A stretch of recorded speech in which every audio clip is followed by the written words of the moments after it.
Edward Leos. Welcome to Travel Talk, filmed at the Peachtree Rose Marketing Studios and hosted by the hotel guide publisher, Edward Leos.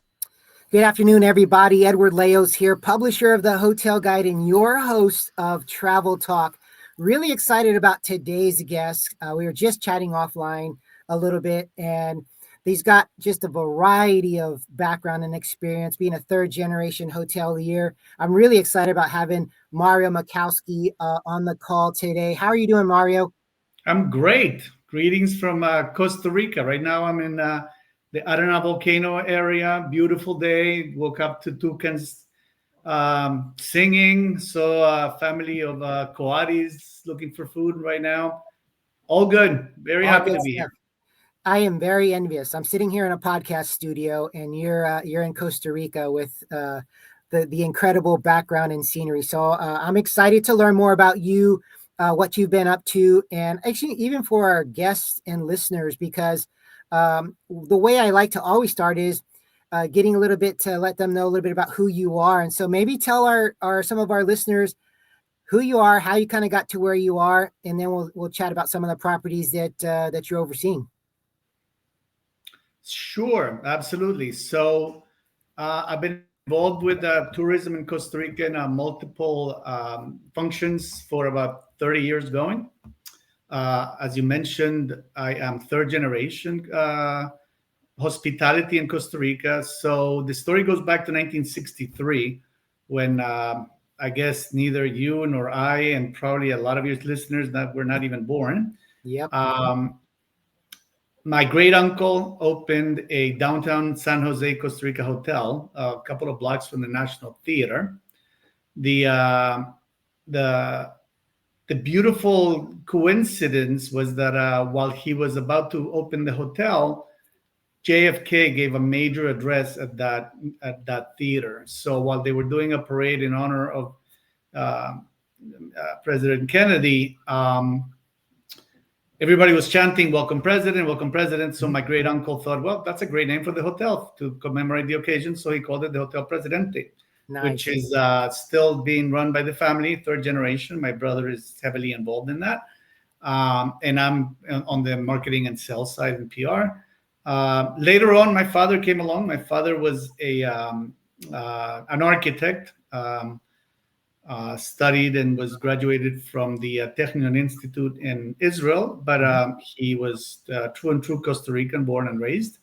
Came back from after graduation, started his practice, but his passion was hotel design, landscaping. He was a true nature lover. You will never in your life meet somebody who's so passionate about nature. And with his vision after building hotels for everybody else, he decided to go into his own for business. He found the perfect hot springs location, which is where I'm sitting today, at the base of the very active Arana volcano then, and built this magnificent hot springs thermal resort and spa 30 years ago. Unfortunately, my father is no longer with us.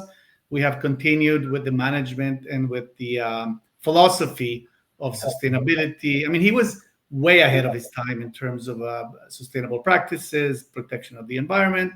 And then finally, me and a few friends opened our beach resort in Antipa in 2019. So that completes the, I guess, the triangle of experiences, including the city, the volcano, the rainforest, the thermal springs, ending up on a relaxing, beautiful beachfront destination in Santa Teresa. So 30 years, 3 hotels, 3 generations, and along the line, I've served in the Costa Rican the Chamber of Tourism. I've been an officer for the Chamber of Tourism in Arenal, in Santa Teresa, and recently I am the treasurer of a beautiful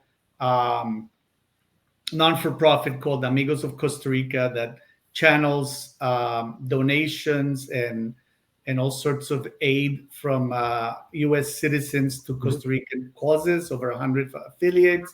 So we're helping Americans, help Costa Ricans grow sustainably. So that's the story.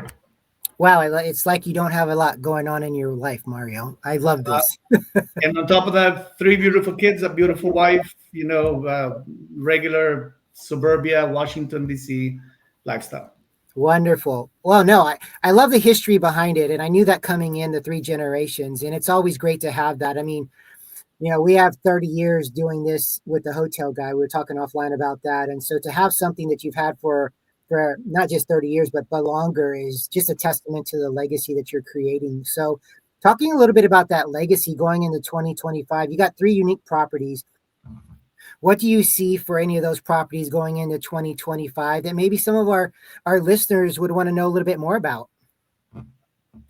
So each property is quite independent in the concept, in the size, in the whole approach. They're all in the common thread would be mostly sustainability, the approach to community. So we have a lot of programs in each of the hotels that I'm very excited about and happy to share. Tawacon, I guess, would be the leader, the forefront, a little more structure in terms of management and a little more capacity to implement. So last year, 2023, we launched a program that asks for donations from our guests. We have a matching system. And first year, we raised $65,000 that we're putting towards investment in educational institutions and the students and the faculty in the local town of Fortuna. So for us, education is basically the anchor to community development, to involvement, to future participation, entrepreneurship. So our program really had a lot of different angles, from building classrooms to awarding and recognizing top teachers, top students, top school principals. We also do a lot of donations of uniforms and school supplies to families in need. In general, very proud of that program. We are on par for this year, on course for this year, to increase the investment to 90,000. So that hopefully will be the budget for 2025. We still have December to go. So if anybody listening is staying in Tawacon at the end of the year, we would love your donations so we can meet our goal.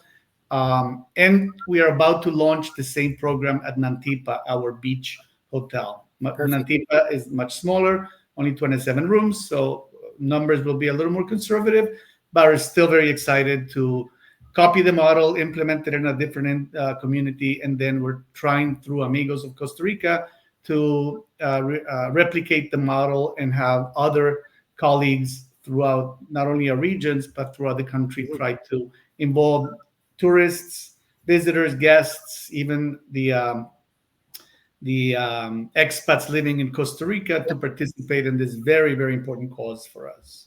No, that's an incredible thing. I love the fact that you're giving back to the community and utilizing the hospitality industry to do that. Talk a little bit about sustainability. I'm hearing it a lot, not only trends-wise, but it's a big deal nowadays.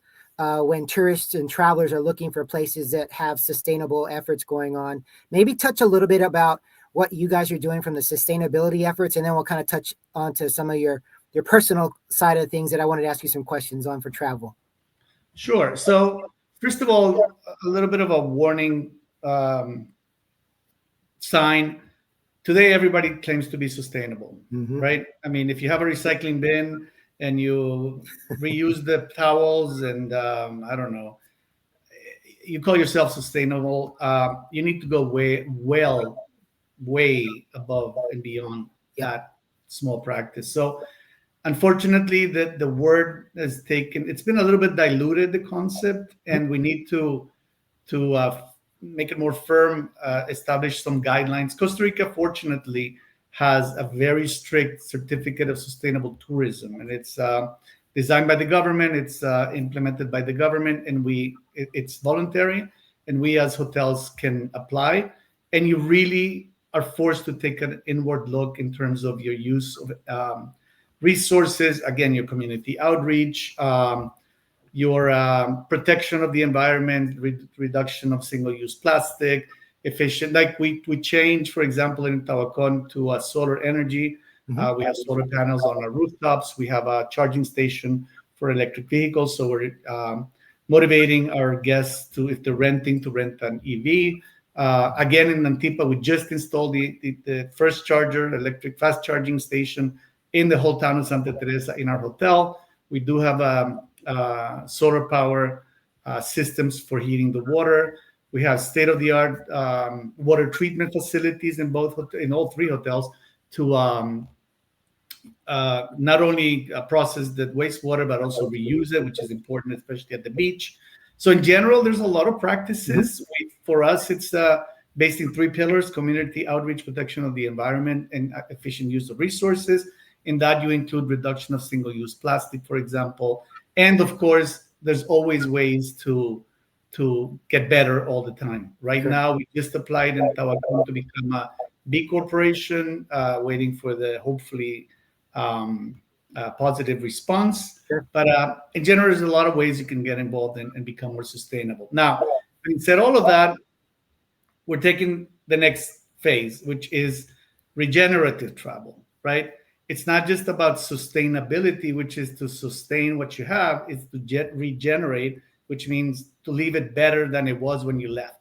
Correct. So we have programs in Antipa, for example, for beach cleanup, in Tabacon for planting trees. So you want to, as a visitor, not just make sure that you're not spoiling the place you're at, you just want to leave it better. So contribute to the community, help with the beach cleanup, help with the turtle nursery.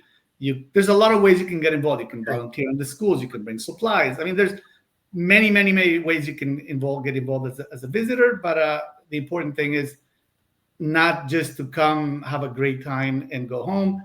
Try to help us make this world better. Give back. I love that regenerative travel. I love that to what y'all are doing there for sure.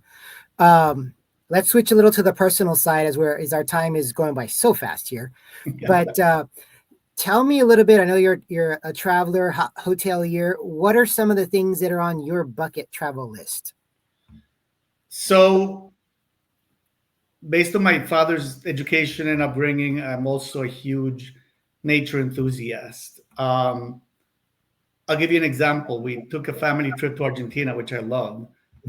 We tried to do a little bit of everything. My personal favorite was the Iguazu waterfalls and the Perito Moreno glaciers.